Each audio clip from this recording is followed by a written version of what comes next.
Bom dia, bom dia.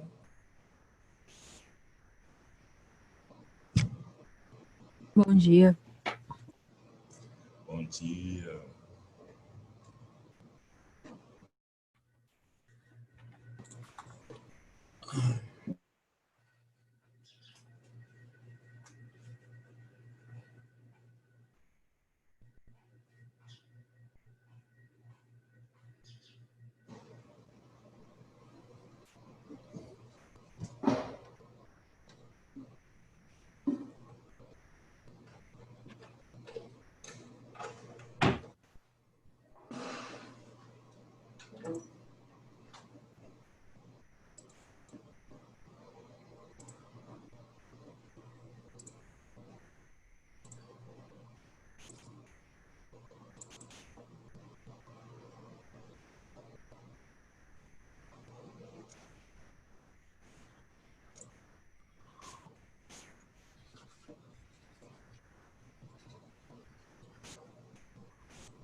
Bom dia para quem chegou, para quem entrou agora.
Pessoal, bom dia. Então, vamos lá. Deixa eu compartilhar aqui.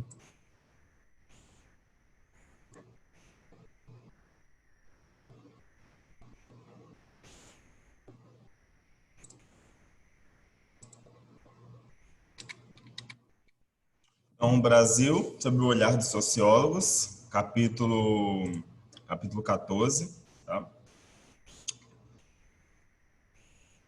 Nossa, deixa eu admitir esse povo misericórdia. Danilo, Oi. os capítulos que você tá passando agora, igual 13, é para mandar por algum lugar, tipo, pelo Alunos Book? Não, ainda não, tá bom? Eu solicitei algumas atividades lá no Alunos Book, do capítulo, eu solicitei do capítulo 13, do capítulo 12, se eu não me engano, e do capítulo 13. Lá no SAS, solicitei lá no SAS a atividade para poder fazer, tá? Essas atividades do livro, é interessante que vocês façam, e depois a gente faça uma correção em sala, tendo o retorno. Se não tiver o retorno, é uma forma da gente revisar também o conteúdo, tá? Ou em outro momento eu solicito, ok? Por isso que eu não estou pedindo ainda. Essas atividades que você tá falando é aquela de 3 questões, né? Isso, correto, isso aí, tá bom? Ô, Danilo, Oi. eu fui fazer a atividade do capítulo 13, né? Aí eu Uhum. fiz a atividade do capítulo todinho para te mandar e quando eu fui ler lá no negócio era para fazer online. Mas que bom que já está pronta, porque, inclusive, em algum momento, a gente vai ser necessário fazer de qualquer forma, tá? Então, que bom que você já fez. Eu não, é o que eu disse, só não solicitei ainda, por quê? Deixa eu parar de... Deixa eu pausar aqui. Porque fala-se de um retorno no mês de setembro. Então, tem alguns conteúdos que talvez seja necessário a gente revisar. E tem alguns conteúdos que têm uma ligação com o outro.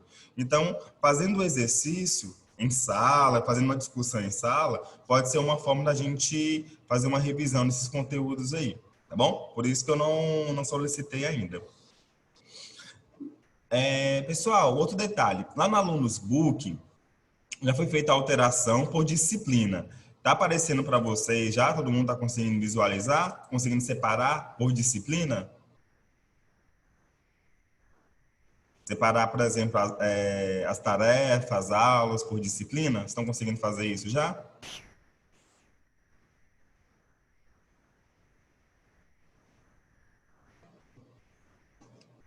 Sim ou não, gente? É difícil, mas a gente consegue. Não, então, mas porque não estava aberto o filtro disciplina, não tinha como, por exemplo, você separar matemática, física, química. Aí eu observei ontem, entrei no login de um aluno, que já está dando para poder separar. O de vocês está tranquilo também? Para vocês não entrarem no alunos Book. Aparece também para a gente poder selecionar.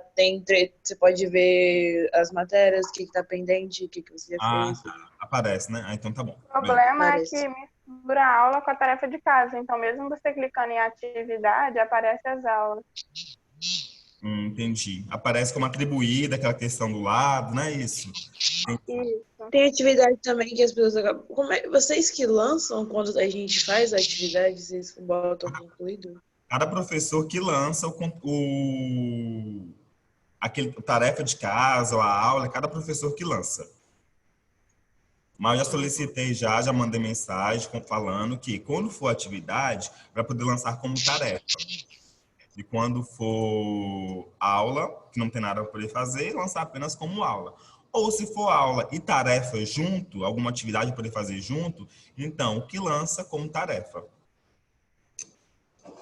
Ok? Então, assim, eu penso que eles estão se adequando já. Vamos lá, então. O Brasil sobre o olhar dos sociólogos. Gente, cadê que não quer ir?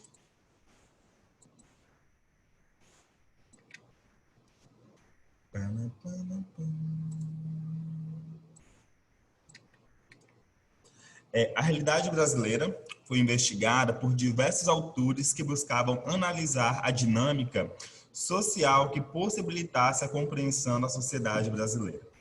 Então, trouxe uma imagem bem representativa de como que os negros, eles realmente eram colocados ou como que eram vistos mediante a uma sociedade branca ou uma elite branca. Tá? Eles como uma figura exatamente de serviçais, como uma figura que o que mandasse tinha que fazer. Tá? É algo que Joaquim Nabuco defende, é algo que Euclides da Cunha vem relatar, que Gilberto Freire, Sérgio Buarque de Holanda, Florestan Fernandes e Darcy Ribeiro, que são sociólogos brasileiros que vêm relatar sobre todas essas questões desde a época da colonização. Então, na aula passada nós vimos um pouco sobre Joaquim Nabuco, Euclides da Cunha, tá? Na verdade, vocês viram com o Batman, né? E Joaquim Nabuco, que é um dos nomes mais importantes da historiografia, um abolicionista. E quais os motivos para Joaquim Nabuco combater a escravidão? Então, por que Joaquim Nabuco ele queria combater a escravidão?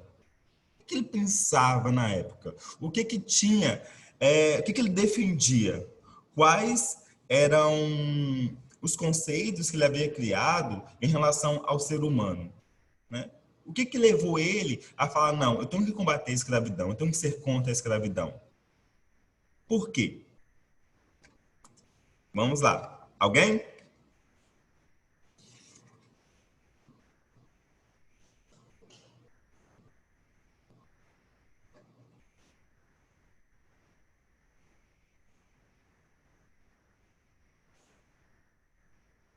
Emanuel, tá aí?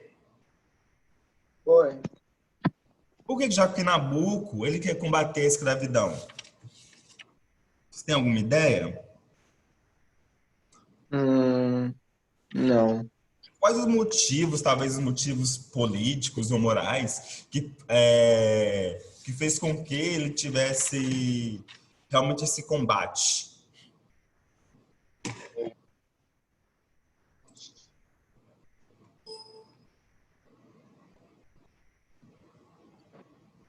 Hum,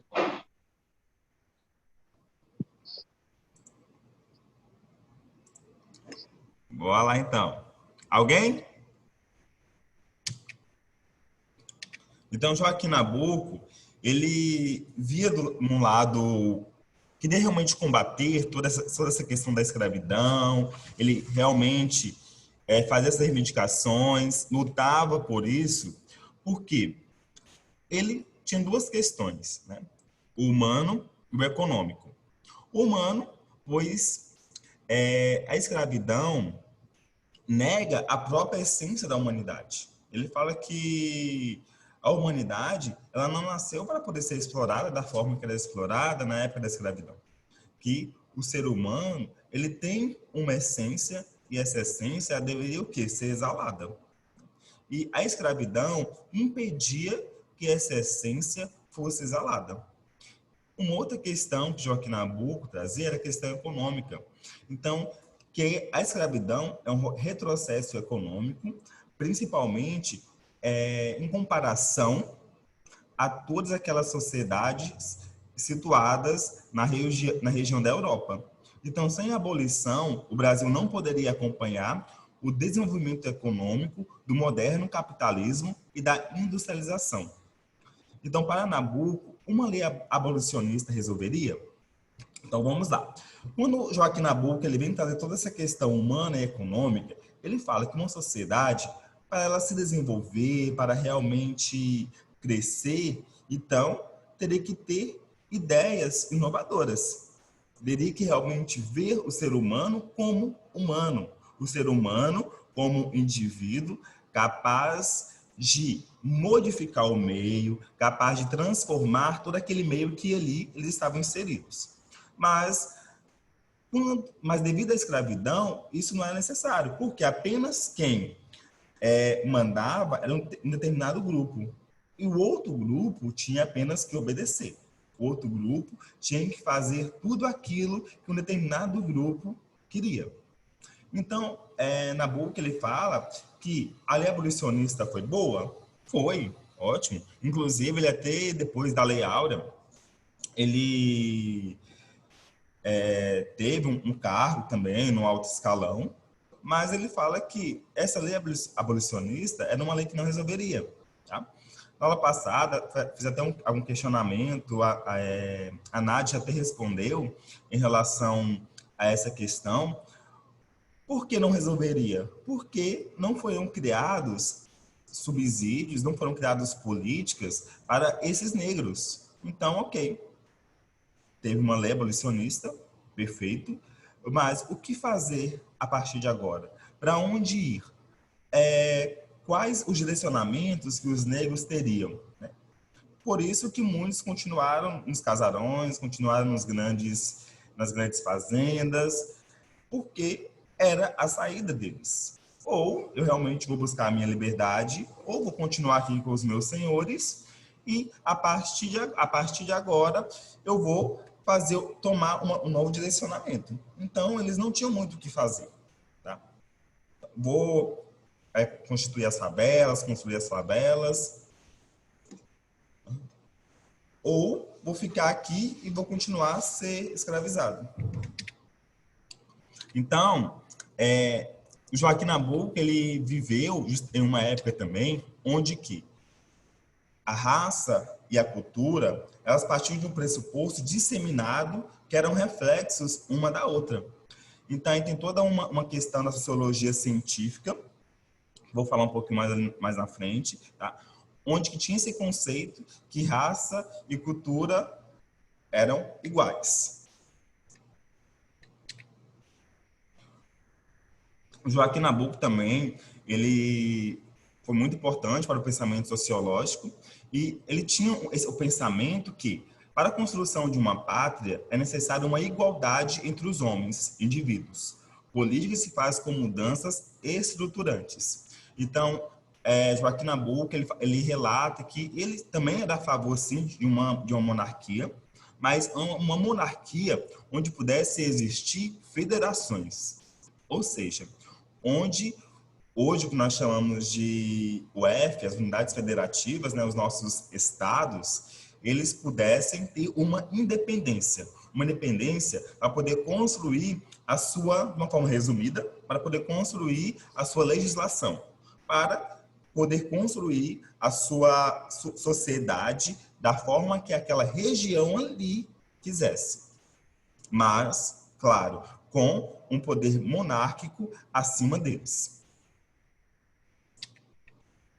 Bem, saindo de Joaquim Nabuco, a gente parte para Euclides da Cunha.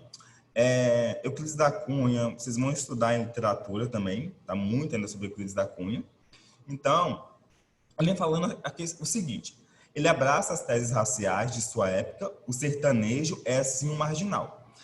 É exposto no livro de vocês também, que é visto o sertanejo como um marginal, mas por quê? Por que esse sertanejo é visto como um marginal? Então, por quê? Ele é sem a cultura da raça branca e sem fulgor. Ou seja, ele não tinha um fulgor dos nativos, dos aborígenes que aqui estavam inseridos, mas também não tinha também a cultura da raça branca. Então, era um indivíduo marginal, ou seja, um indivíduo jogado na sociedade. É importante ressaltar que Euclides da Cunha, ele reside em vários fatores, mas, sobretudo, para a percepção do sertanejo do Nordeste brasileiro, como elemento essencial para a formação constitutiva da identidade nacional.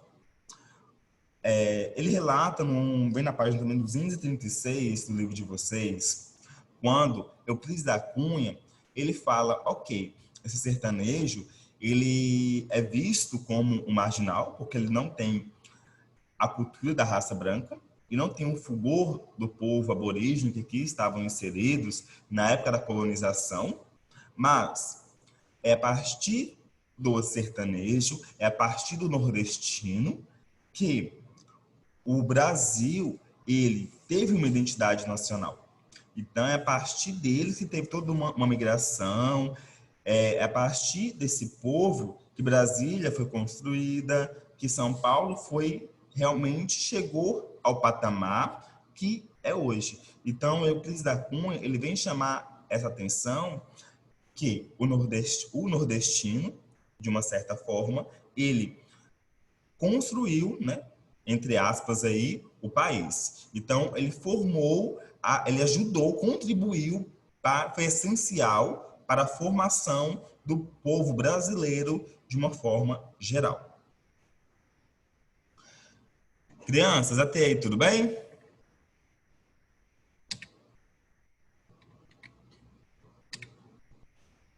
Ok? Vamos lá. Partindo para Gilberto Freire, que nós já falamos sobre ele em uma das nossas aulas. Então, ele vem falar da formação do povo brasileiro, que é um povo que foi formado através de uma mestiçagem, tá? Mas de uma forma harmônica e de uma estrutura social brasileira. Casa Grande e o patriarcalismo, onde estavam ali os dominantes e os dominados. E esses dominantes, que conhecido como dono de todos, é uma dominação feita pela figura masculina branca sobre todos os aspectos. Ou seja, vamos falar aqui, Murilo, ele é um senhor da Casa Grande e, logo, como é uma sociedade predominante de um patriarcalismo, ele tinha toda a dominação, ele tinha ali todo o poder. Mas o poder dele não se resumiria apenas em relação à mulher, em relação aos filhos ou em relação aos escravos, mas também em relação aos parentes próximos que ali estavam inseridos. Uma tia, uma prima, a mãe, parentes que, de alguma forma, estavam ali naquela casa grande. Então, o homem, a figura masculina, tá? Ele tinha essa dominação. Então, o homem branco, ele tinha todo esse poder em cima desses indivíduos que estavam inseridos ali na casa grande. Tá? O Gilberto Freire ele vem falar de uma miscigenação através de um racismo científico. Ou seja, o racismo científico ele traz que, em uma determinada época, ia ter essa miscigenação ia se tornando muito forte, mas o branco, ele, devido ter mais poder sobre o negro, então, essa miscigenação, com o tempo, ela ia acabando. Ia prevalecendo entre aspas, aí, o sangue branco. E, gradativamente, ia chegar uma determinada época que não existiria mais negros. Por quê? Isso é o racismo científico, tá, gente? Não existiria mais os negros. Por quê? Porque a classe dominante, que era a classe branca, ia prevalecer. Então, mesmo tendo toda essa mistura aí, mas ia prevalecer a raça branca, por ter um sangue mais forte. Acreditava-se, né? O racismo científico acreditava dessa forma, tá? E eram ideias que o Gilberto Freire trazia quando ele fala de uma forma, de uma questão harmônica, de uma sociedade harmônica. Então, o racismo científico, junto com essas ideias de harmonia, vem falar que houve uma colonização de uma forma harmônica dentro da sociedade brasileira.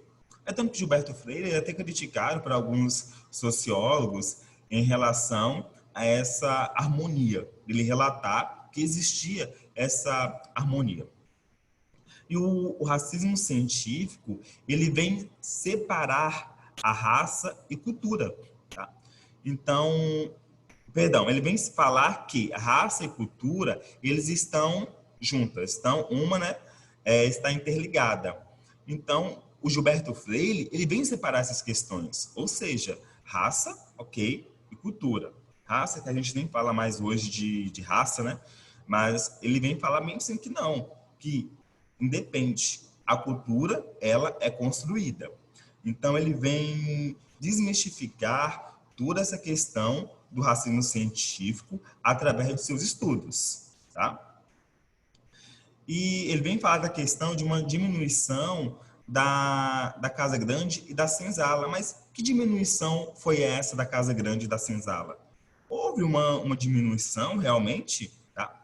Essa diminuição, que é retratada por Gilberto Freire, é no sentido que, devido viver em harmonia, tá? Então, estava ali, todos poderiam estar inseridos na casa grande, e a senzala estava junto com a casa grande. Tá? Então, a casa grande e a senzala andavam lado a lado. Ele vem falar dessa questão harmônica.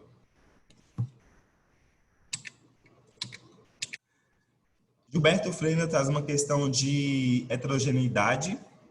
Tá errado aí, tá? É heterogeneidade. Enoidade. Quase não sai.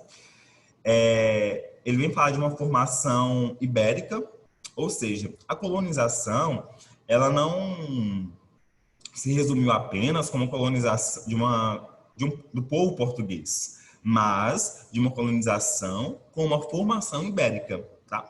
Quando eu falo de formação ibérica, eu estou falando de Portugal e de quem mais, pessoal? Formação ibérica. Isso, exatamente. Então, ele vai falar de uma formação portuguesa, juntamente com os espanhóis. Então, Gilberto Freire já relata que a mestiçagem ela começa desde o início da colonização. Quando? Quando os portugueses, junto com os espanhóis, colonizaram as nossas terras, colonizaram o nosso país. Tá?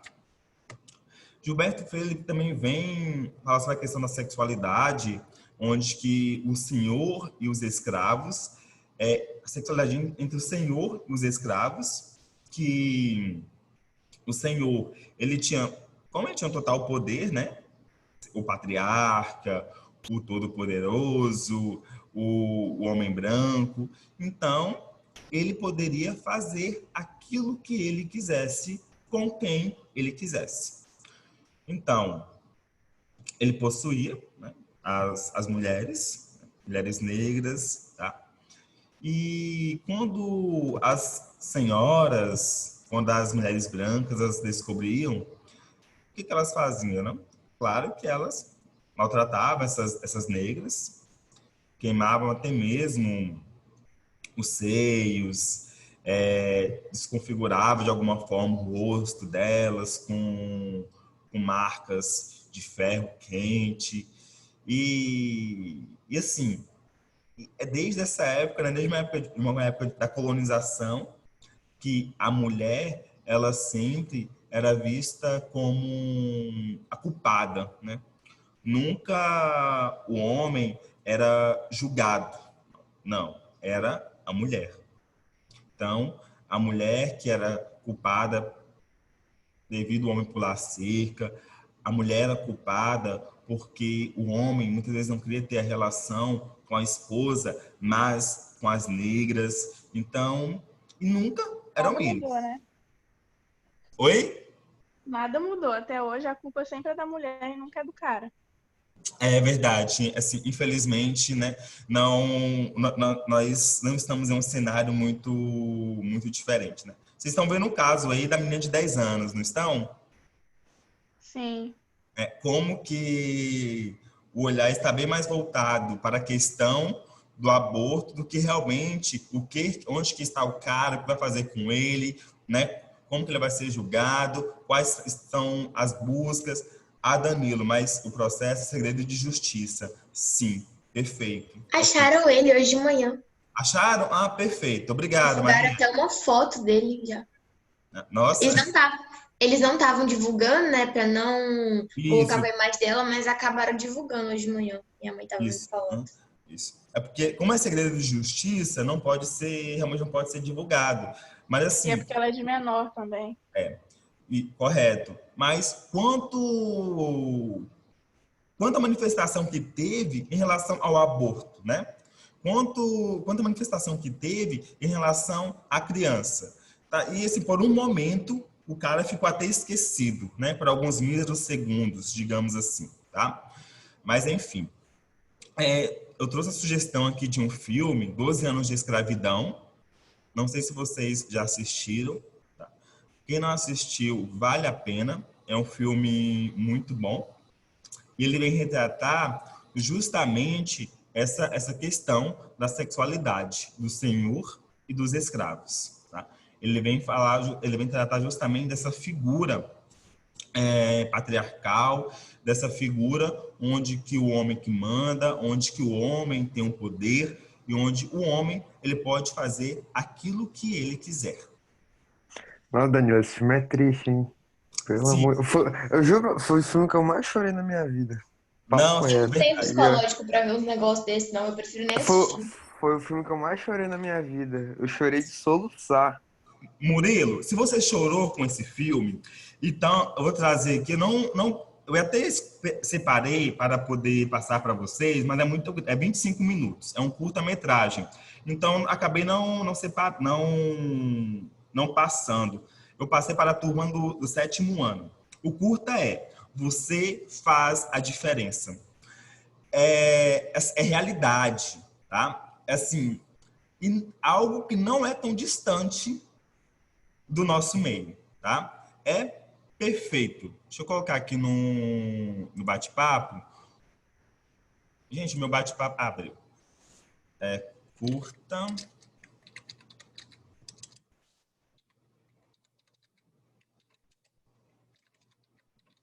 Você faz a diferença. Tem no YouTube, tá? Não condiz com a humanidade, gera retrocesso econômico. O Sertões. Nem vi aqui que Murilo Fiorotti respondeu. Ok. O Sertões. Ok. Vou falar daqui a pouco. Ok. Então, Gilberto Freire, ele vem colocar essa questão, tá? Deixa eu ver se... Ok. Vem colocar essa questão dessa sexualidade, esse senhor como uma figura que realmente manda e desmanda. Nossa.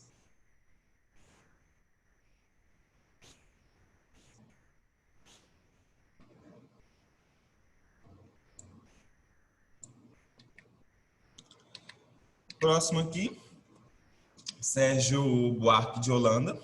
Então, Sérgio Buarque de Holanda, ele vem trazer...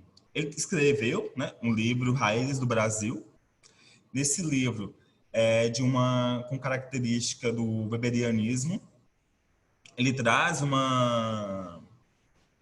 toda uma questão aí do homem cordial, onde Weber ele já fala desse homem cordial, né, de uma racionalização para alcançar o que quer. Então, ele fala Weber ele traz que o homem, ele usa de uma forma cordial, né, atribuída à racionalização para alcançar aquilo que ele quer. Né? E Sérgio Buarque, ele vem trazer essa ideia para o Brasil.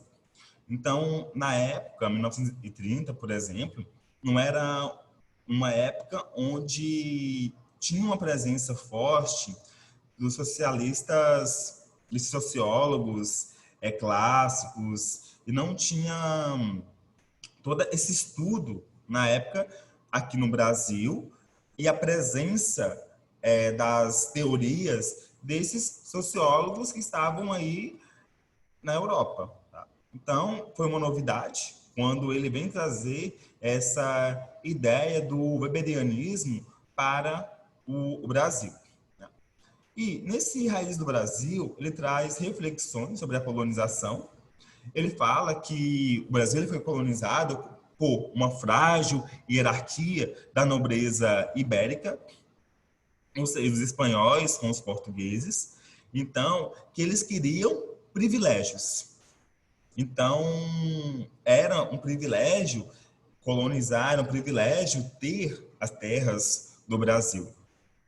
E a nobreza, ela queria realmente isso. Então, ok, vamos lá, vamos ter essas terras aí. Então, não era uma hierarquia que iria realmente para construir um país, para poder construir uma sociedade, mas apenas para ter posse de algo. Sérgio Buarque, ele vem falar também da disciplina e obediência, então que o Brasil, ele, principalmente em sua colonização, veio de uma educação baseada em uma submissão. Então, até hoje é muito interessante como até hoje tem muitos homens que querem o café na mesa, as panelas na mesa para o almoço, o café na xícara para poder tomar, o pão na chapa, tudo dado pela mulher. É interessante como ainda é muito presente. Claro que talvez de uma forma diferente, eu acredito, tá? Não de uma forma tão submissa, que você é obrigada a fazer isso. Não, mas é interessante que quando a gente visualiza isso, realmente ver claro a submissão que foi dada desde a época da colonização. Então, uma sociedade que foi educada para o homem realmente ele ser o patriarca, o homem comandar e a mulher obedecer ou a mulher ficar ali do lado, mas nunca acima ou de uma forma igualitária. Socialmente falando, Sérgio Buarque ele vem relatar justamente dessa disciplina e obediência, que é onde uma submissão, onde a figura mais frágil, que é a mulher, ela faz aquilo que deve ser feito para favorecer ou para contribuir que o seu marido fique satisfeito. Tá? Sérgio Buarque ainda ele acrescenta que o Brasil, essa colonização toda do Brasil foi dada através de um trabalhador aventureiro. Então, a gente traz a gente pode falar que foi construído nas coxas, né? Onde, tem que fazer? Vamos fazer. Mas de que forma que vai ser feito? De qualquer forma, o importante é fazer, tá? Então, algo feito sem planejamento, algo feito para poder dizer que está fazendo ou para dizer que é feito. Então, ele trouxe isso lá em Raízes do Brasil, em 1936. A gente, voltando o olhar para os nossos dias atuais, a gente pode perceber quantas coisas que é feito sem planejamento. Né? Quantas construções que são feitas aí pelos entes governamentais que, vamos fazer, né? Tem que fazer, então vamos fazer. Tem que construir algo, vai construir, assim, às pressas, tá? É feito sem um planejamento, sem um estudo. Depois tem que refazer ou tem que reestruturar, tá? Eu vou trazer um exemplo. Aqui em Linhares mesmo, teve uma escola que a prefeitura ela tinha que cobrir a escola porque estava molhando, né? Quando chovia mais dentro do que fora. Então, é necessário cobrir toda essa escola. Perfeito. Foi liberada essa verba para cobrir.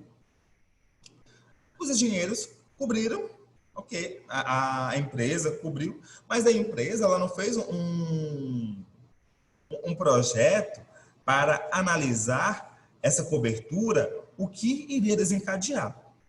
Então, o que aconteceu?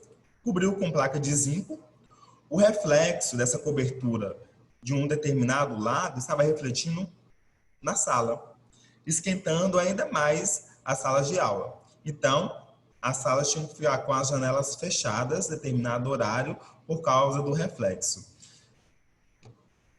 Foi refeito? Ainda não, vai ter que colocar todo, né, para poder amenizar a situação. Mas não foi realizado um projeto. Não foi feita uma análise. O que desencadearia? Fazer, ok, depois de feito, ia surtir efeito bom, negativo, positivo, como que seria para o outro lado, as outras turmas, as outras salas. Então, não foi detalhado como deveria ser feito, né? Então, assim, é algo desde lá dos primórdios, desde a colonização, então, de um trabalhador aventureiro versus aventureiro, de algo feito simplesmente nas coxas, ou algo feito porque tem que ser feito, né? O importante é fazer, mas não como fazer. E Sérgio Buarque, ele ainda traz a questão do homem cordial. Então, ele vem aqui o sentimento versus razão. Não o homem cordial que ele traz não é aquele homem simplesmente de coração, de sentimento. E nem aquele homem voltado apenas para a razão. É um homem bom, mas é o homem que busca agir mais pelo coração, né?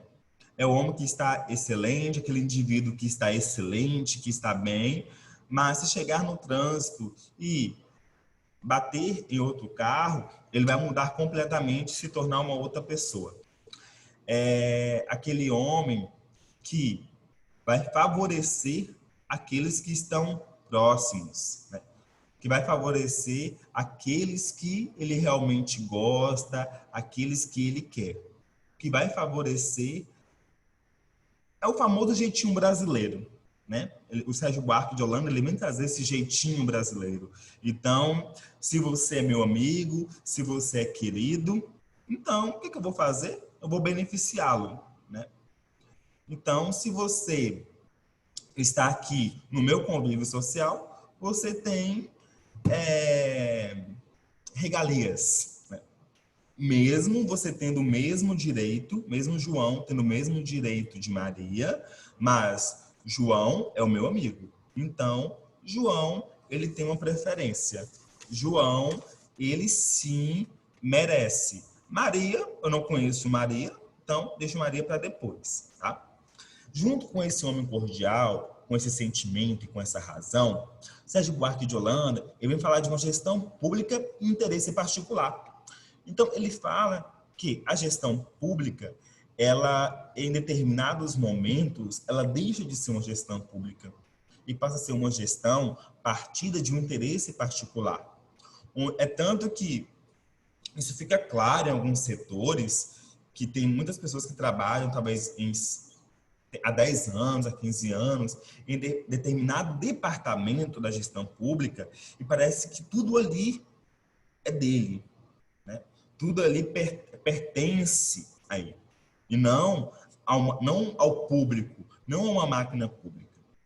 Então, se quando tem que fazer alguma coisa, quando tem que fazer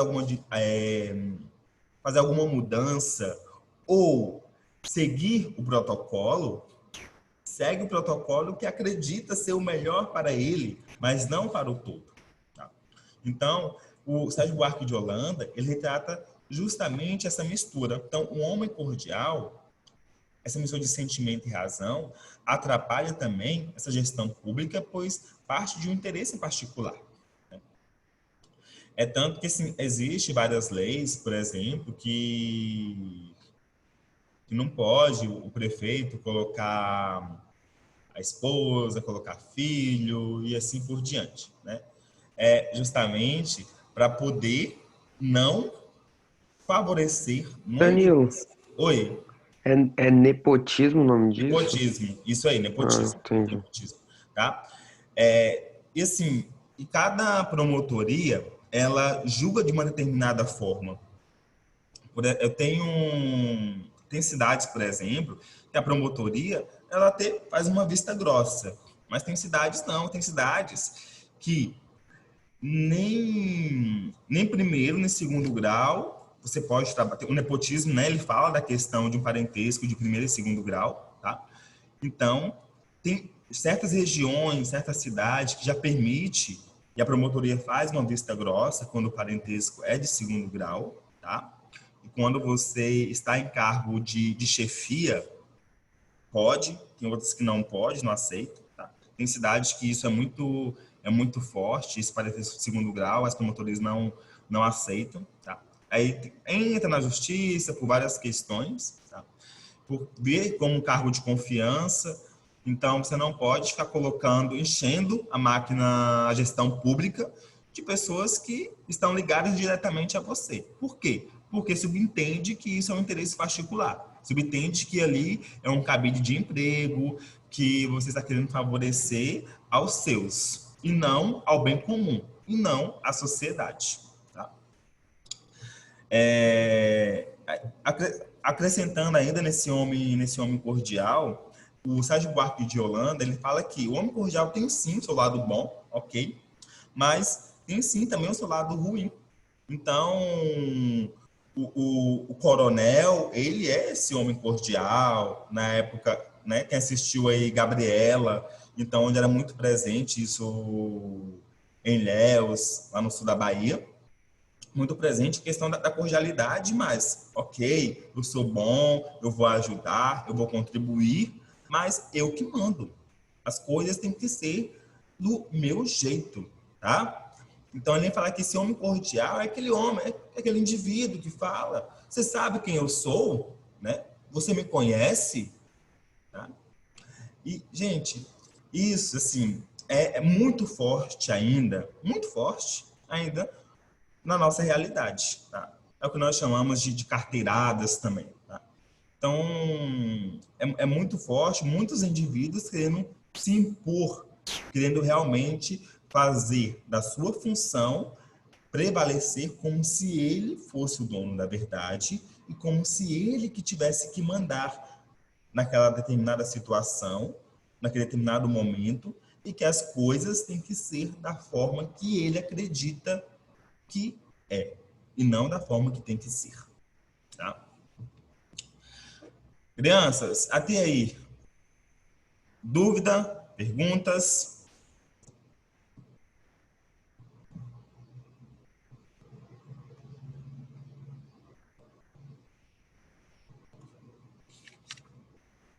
Não? Na próxima aula, a gente vai dar continuidade a Florestan Fernandes e Darcy Ribeiro, tá? Então, iremos finalizar esses dois sociólogos aí. É interessante que vocês façam, tá? A página 240 do livro de vocês, tá? Enquanto ainda tem algumas questões que foram discutidas. Então, faça a página 240 e na próxima aula a gente dá continuidade, ok? Quem tiver alguma dúvida, permaneça na sala. Quem não tiver, tchau, bênção e abraços. Cadê o Batman, Daniel? Cara, o Batman, né? Eu agradeci o Batman por ele ter dado uma aula para vocês, tá? Eu sei que não foi igual a minha, mas o Batman, ele tentou, se esforçou bastante. E assim, em breve ele estará de volta, tá? Vou entrar em contato também com o meu amigo Flash. Qualquer coisa, o Flash vem também, beleza? Beleza. Falou. Valeu!